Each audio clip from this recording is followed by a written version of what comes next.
সময় ছিল শান্তিবাজার থানার তো তখন বাইকে করে ছেলে তাদেরকে যখন পুলিশ সিগন্যাল দেখায় তারা সিগন্যাল ব্রেক করে বেরিয়ে যেতে থাকে। কারণ যাই হোক যেভাবেই হোক তাদেরকে আটকানো হয়। তখন তাদের পজিশন থেকে প্রায় 110টার মতো ফেন্সিডিল পাওয়া যায়। তো তাদেরকে জিজ্ঞাসাবাদ করার পরে আমরা জানতে পারি যে এটা তারা মনো বাজারের বন্ধন ব্যাংকের যে অফিস আছে সেইখানে তার বাড়ির মালিকের বাড়ি থেকে সেই নিয়ে গেছে।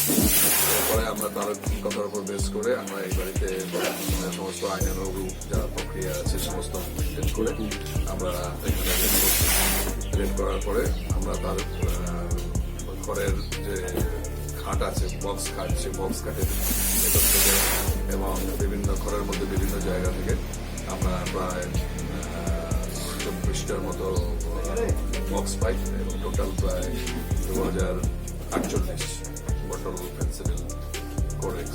কত টাকার মাল হবে আনুমানিক? এখন এটা তো প্রাইস ভ্যালু নির্ভর করে ডিমান্ডের উপরে। বাজারে এটা কত করে বেচে না বেচে সেগুলো আমরা এখনো জিজ্ঞাসাবাদ করিনি। তো এই বাড়ির যে মালিক কি নামটা রাজেশ্বর দেবনাথ তাকেও আমরা ডিটেন করেছি এবং আমরা একটা মামলা দিচ্ছি NDPS এর। এই ধরনের অভিযান কি আগামী দিনও চালু থাকবে?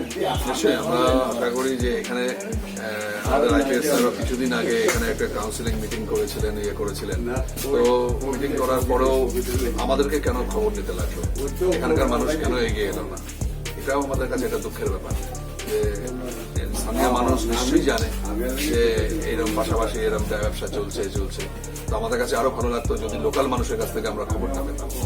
তাই সবাইকে এগিয়ে আসার জন্য বলবেন, প্রশাসনকে সহযোগিতা করার জন্য। নিশ্চয়ই আমরা বলবো যে আমাদের বিভিন্ন জায়গায় যারা হঠাৎ করে এরকম দালান হচ্ছে, বিল্ডিং হচ্ছে, কি ব্যবসা কি না, এইটুকু খালি খবরটা আমাদের কাছে পৌঁছলেই বাকিটা আমরা ইনকোয়ারি করে আমরা এটা করতে পারি।